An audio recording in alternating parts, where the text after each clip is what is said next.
Welcome back, everybody. It's that Lone Wolf Carter guy, that Harold Sanford Carter III guy, that www.witchcrafttv.online guy with that Lone Wolf special series for the WitchCon presenters of 2026.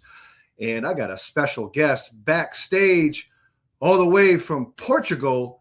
But before we bring him on, we're going to play that intro. We'll see you right back.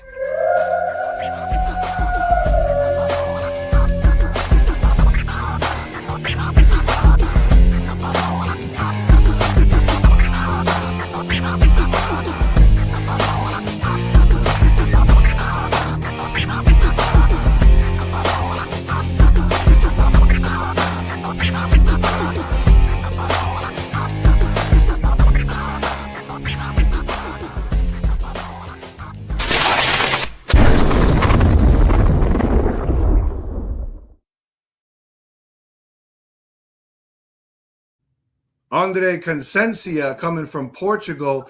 I heard a rumor that you're going to be on WitchCon 2026. Is that true? That is true, indeed. So how did you get involved or find WitchCon? Have you been to New Orleans? How did you get involved with that particular platform? Because WitchCon online is the largest conglomeracy of, well, witches and magic users in the world. So how did you get involved in that? I was actually contacted by Brian.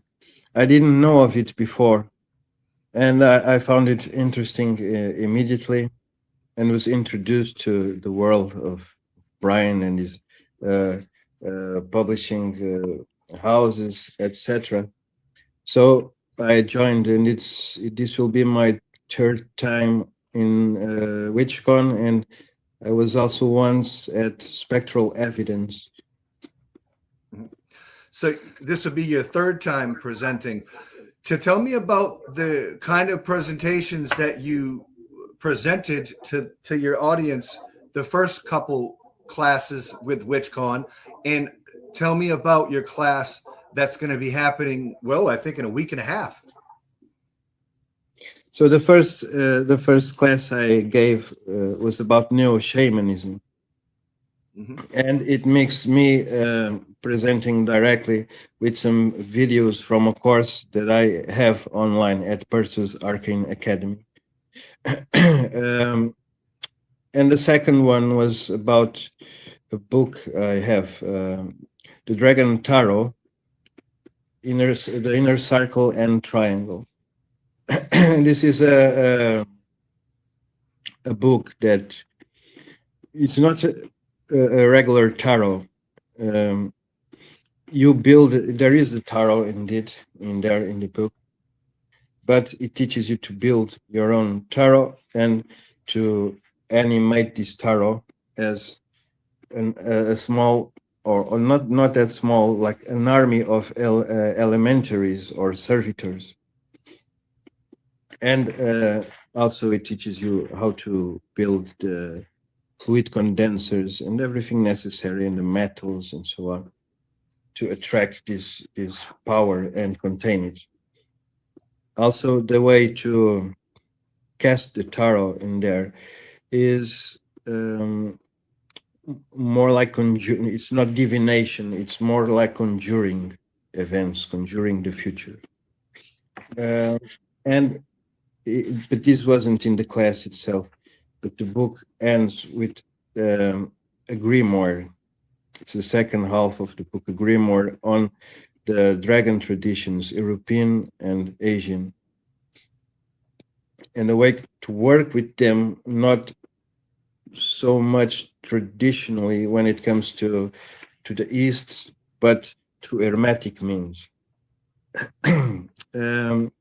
Now the class that I will be giving this time is about Inanna or Ishtar, and it's not so.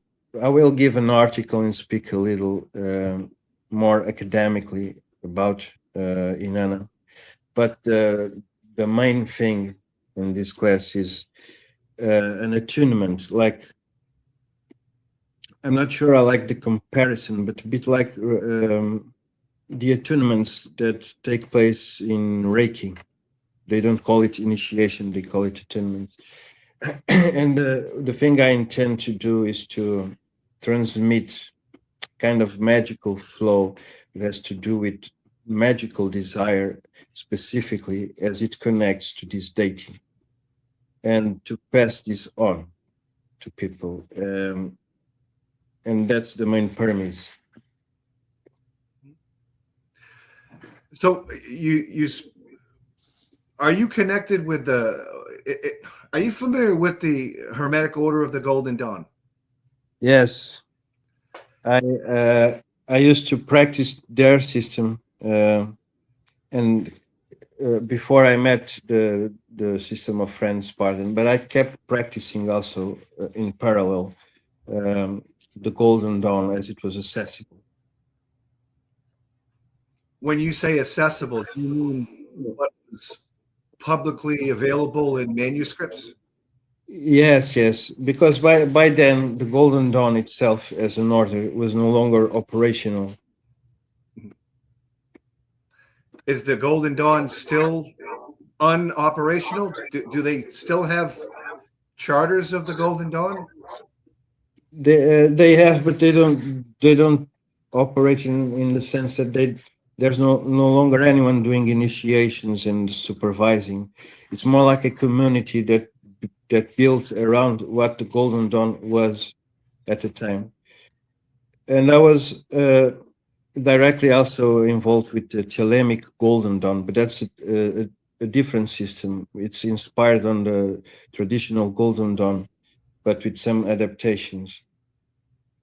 That now, was operational. When you say Thelemic or Thelema, the first thing that pops in my head is Alicia Crowley. Yes, he is the founder. So you're actively involved in Thelema today? More or less. I mean, yes, but not with the community itself, except when it comes to the vein of people like Nema and Ahadna and the Mahatyan current inside Thelema, and Kenneth Grant, the Tifunian current. Mostly this, I am an inner council member of the Horus Maat Lodge. It is considered a Thelemic lodge, but nothing to do with what the Ordo Templi Orientis became, or even Astrum Argentum is today. It's less hierarchical and freer in the way you operate through magic. And the Horus Maat Lodge in itself is more of a lodge than an order.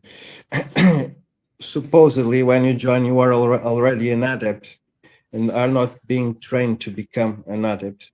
Although we don't reject people that are not adepts yet. Can you explain to me what it means to be a lodge and what it means to be part of an order?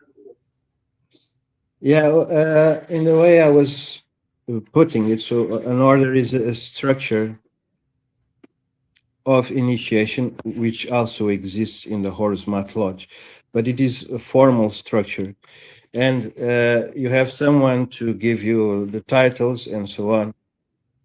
And in the case of the lodge, the main premise is adepts coming from different systems. They gather together to work certain goals and have things accomplished. And in we do have the lodge mandala, which gives you a kind of a guideline to initiate yourself into our current. And we guide people, we answer questions, we are there for them, but we are not exactly allowing them to pass from one grade to another or denying them. We are more like older brothers that are there for them. And in a classical order, it's it's much more about the status. Maybe that's the main difference. As far as your patron deities or deities that you work with, who do you work with exclusively? Me personally, or within the, or are we still talking about the lodge? Well, both. What does your lodge? What deities do your lodge work with exclusively, and also on a personal level, what deities do you walk with? Okay, concerning the lodge, we are eclectic, but we have central deities, and that's, as the name implies, Horus and Maat. And the combination, how one balances the other. Now, me personally, I throughout life, I've been practicing this since my 13 years, and I have worked with a lot of deities, but I have my personal deities. I mean, one masculine and one feminine, and they are from different pantheons. So the Greek god Pan is my personal deity, and when it comes to the feminine, it's Inanna indeed. Why also I chose to give this class about her, to honor her. And in terms of currents, you know, beyond what we're talking about, like the lodge and so on, my central current is like a spinal bone that allows me to move to other currents, and I don't always like to say traditions, but schools. My main tradition, in this case, tradition is Hermeticism, and in this regard, Thoth or Hermes. But I address, I prefer Thoth. I like Thoth too. Tell me, is Hermes and Thoth the same deity? I wouldn't say so. I wouldn't put it like that. But they represent the same principle. So the deities, to me, I have come to learn about them in my experience. The deities, they are intelligent and living principles, and they have their own individuality in this sense. It's a cosmic individuality, but individuality. And but they are not only the principles. What gives them personality are the cultural aspects. The principles exist cosmically, archetypically, and in nature itself, in the material world. But then the cultural aspects, there are nuances that make all the difference, and manifests to me is not exactly how Hermes manifests. Maybe the teachings are similar, but the spices are very different in this cooking, so to speak. If one of our viewers were interested in a hermetic lodge, particularly the lodge that you facilitate or are a part of, what would be the vetting process if they were like, you know what, I really want to learn hermetics? How would I get involved in your lodge? How would they do that? Do you have a website? Oh yeah, it's Horus Maat Lodge.com, and there is an email there, and a Facebook group, and for people in general, and then there is a private mailing list for initiates, to which you are invited. And at the present moment, that's mainly that. Also, there is the if you want to know more, the website has a lot of material, but if you want to be even more comprehensive about it, there's the Grimoire of the Lodge, published through Black Moon Publishing. So it's called the Horus Maat Lodge, a Grimoire of Pan-Ionic Magic.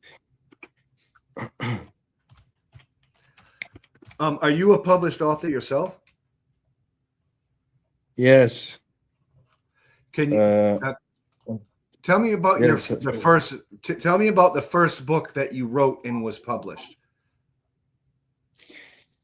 The first one, I mean, I wrote some books in Portuguese. I've been writing since 2000 and publishing since 2008, but in English. My first published book, if I remember correctly, because sometimes we write books in a certain order, but they are published in different times. The first one to be published was, I believe, The Way of Abrahadabra. Although I wrote Through the Soul Mirror to the Sphere of the Sun first.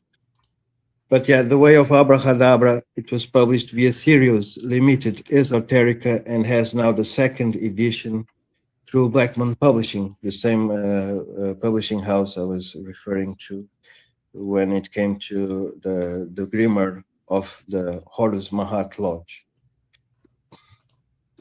And this is the Way of Abrahadabra is a book that, you know, one thing I do not like about Thelema is I have cultural associations that dedicate to the subcultures, but I do not like the Thelemic subculture. It's full of intrigue, and I don't even know how they have time to practice and to train with so much intrigue. And this comes from vices within this subculture that have become doctrinal and are not really a part of what could be considered the doctrine of Thelema itself. And part of it is the same problem that happens with other established and well-organized and already large religions. It's all about ego, and so and that comes from the religion, from this passion that religion incites, and religion is different from religiosity. So I stripped in this book. I stripped, or tried to do that, to strip the religious aspects of Thelema and addressed it as an hermetic system, a practical system, operational, and removed all those relative beliefs. That was the premise behind The Way of Abrahadabra. But it came out quite an it has the Thelemic principles behind it, but the form is quite original. It's a bit something new. What's your opinion about the 7 hermetic laws? As they come from the interesting question, because in this I have an answer that is different than what people may expect. In terms of the Kybalion, it is, according to my knowledge, the first book that mentions them in an organized way. The Kybalion is not really, I give it to them, this is not a traditional book, and it lied about its origins, although that was actually a tradition even when Hermeticism began. They would alter the books from someone from Egypt and so on, when these were Greek philosophers mostly that were publishing centuries after what they claimed. that was a move to give credibility and to a movement and make it known and create a movement. I understand that. Now the Kybalion, this is not. What is hermetic about the Kybalion is that it studies nature and derives philosophical principles from it. And that's the hermetic methodology, even in the old times. I do consider it an hermetic book still. And practically speaking, I mean, it's hard to deny that the 7 hermetic laws exist and operate. We see them, and even logically, we cannot deny them. Now, are they very useful in terms of magic? Only if you know enough from other books. The Kybalion doesn't teach you how to become competent in magic in any way, but it does give some lights to the beginner, I believe. So it's when speaking about the 7 hermetic laws, do you feel that those 7 hermetic laws are immutable? And when I mean immutable, meaning you can't argue with them, there's no argument, it's just something that is. Yeah, so far, yes. There are, even because, even we could say that as science evolves, we may find things to contradict these thoughts put into transformed into laws of the universe. But the thing is, the book itself, it is so modern, contrary to what was claimed originally, that it includes quantum theory. So it's in the front line of scientific development. Maybe not for long, but so far, yes. I can say if in the future we will gain tools to contradict these laws. But for now, yeah, I have never found a way to contradict him that is very plausible. I really like that answer. So as of right now, you feel that you can't argue with the immutable hermetic laws right now, but that doesn't mean in the future, as evolution happens, as science happens, as people elevate more, that maybe somebody might be able to contradict them in the future. But right now, it's kind of, you can't. I like that. That's really that's brilliant. That's brilliant. Is well, if we talk about the deity Horus, now from what I understand, Horus, I mean, most of what I've read about Horus, because I'm not really an adept, there's a lot of areas in the occult that I haven't really ingested, but I read a lot about Horus in the Book of the Law from the OTO with Crowley wrote it, but he went by a pen name as he signed the book as the Baphomet wrote it, like signed the Baphomet, but that's the author of the Book of the Law, and he talked a lot about Horus there, being like the age of Horus, like the age of Aquarius, and then we're moving into the age of Horus. Do you think that we are in the age of Horus right now? And I just recently had a ceremonial magician on the station a couple of years back, and his name was Lon Milo Duquette, and he had a lot of good insights on this whole concept. But I really would like to hear your mind about what Horus is, and are we in the active age of a Horus right now? So Horus, Horus is this force that destroys barriers, so the spirit can expand, and this has a lot of different consequences throughout different stages. For instance, in the Horus Maat Lodge, we try to protect ourselves in the world as far as possible from the negative effects by making Horus into a sort of antibody of Mahat, because he's the warrior aspect and who fights oppression and who allows the mind to expand, the consciousness to expand.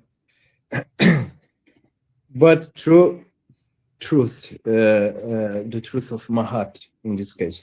Now, removing Mahat from the equation, because Crowley, explaining why Mahat is here in terms of ions, of ages, Crowley found or wrote that the age of, according to the Golden Dawn, that the age of Mahat would come after the age of Horus.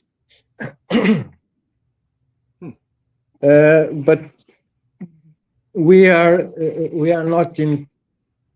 in a threshold of sorts. So the age before the age of Horus is the age of Osiris, or Ion of Osiris. And according to Crowley, he doesn't like this age very much, because he shows himself as the prophet that comes against that age to establish a new age. However, as all ions, this ion has very pure aspects and negative aspects when it was still immature and when it was declining. And the same with with Horus as an ion. So we are at the end of the age of Osiris and transiting to the age of Horus. So Osiris, in its decline, is exacerbated hierarchy and authoritarianism and doctrine, it manifests oppression, and Horus counters it. However, Horus in its beginning is also very childish, and Crowley names this aeon the aeon of the conquering child, the crowned and conquering child. This has two aspects to it. So the child in its maturity is purity, innocence. So there is no sin anymore. It's like you are recovering Eden in a way. But in its immature aspects, the child is exactly the uncontrolled, unaware ego. And so this is also an age of eccentric people leading all countries and doing all sorts of childish things that affect everyone. So there comes an oppression from this as well. And I think that's where we are at. So it's not such an easy time, because we are absorbing negative aspects from both ions at this point. Thank you so much for your insight. I have one more question as we wrap up the interview and the show. Lovely presenter, Andrea Consciência, is going to be presenting at WitchCon, the largest conglomeracy of magic users and witches and African hoodoos and voodoos and all the magic users on the biggest in the world. And I'm so glad that you're going to be there representing Portugal and things. My last question is, if somebody came to you and they were a neophyte, a novice, a beginner, somebody very young, they are walking a path and they want to be and learn and grow as a hermetic magician, and they say, what is your best advice to me? What would you tell them? Okay. The best advice I would say is wonderment. That one can marvel at things. That one can. I see. I teach and give. I have courses, ongoing courses, and I also give one-on-one tuition. And one of the more hazardous things I see happening to to beginners is that there is something that at some point they began to feel the pressure of something. I mean, this is something alternative. It's not exactly like within society in plain view. So this pressure is probably caused by some traumas that we have, and not directly from this tradition, but it's isolated and suffers from no outside pressure. At least if you are walking alone, even if with friends and people who are more experienced. What happens is from this pressure, they start to do things out of obligation, fear of failure, and they start to count their training in terms of hours. And I mean, you are supposed to forget about time when you are practicing, and you are supposed to be having the time of your life. That's how you put your whole soul into the magic you are doing. And that's how magic works. It cannot work otherwise. So you need to really be allow yourself to be amazed, to live what you are doing, and that will quicken your progress in incommensurable ways. This is really important. And I also have a lot of people like for instance, Franz Bardon, initiation into hermetics. And I have a lot of people coming from Franz Bardon because this is one of my mains. This is the system I have really mastered. And the whole book speaks, imagination must be the word that is more often in that book. And people still come to me and say, how do I know if I am really doing this or imagining? Am I deluding myself? And there's a big ontological problem, systematic here, that when you put together imagination with delusion, you are self-sabotaging all of your magic already. The magic is imagination coming into reality and influencing reality and creating reality, yours and even others' realities. So when you put delusion into that, you have corrupted the whole process. Delusion is something else. Is when you do not act according to the laws, in the sense that there are contradictions within your thinking, within your desires. You have not mastered yourself, and your subconscious and your conscious are enemies of each other. So you are tricking yourself and your magic doesn't work. But that's not because you are imagining. The thing is, you must embrace imagination with such intensity that there's nothing else, and it is more real than this reality. And from there on, you can do wonderful things that have palpable effects, tangible, that you can measure. André, Consciência, thank you so much for coming on the Lone Wolf Show on Witchcraft TV, and I look forward to seeing you at WitchCon.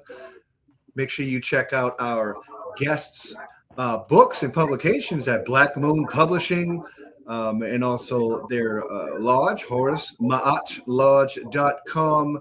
You can also check them out at witchcon.com in about 8 days for where the whole presenter series starts. Thank you so much for your time. And I'll see you at WitchCon. Thank you. Merry part for now. Many blessings. 93s across the board. Namaste to you, good sir. And from America to Portugal, be well. Love and will.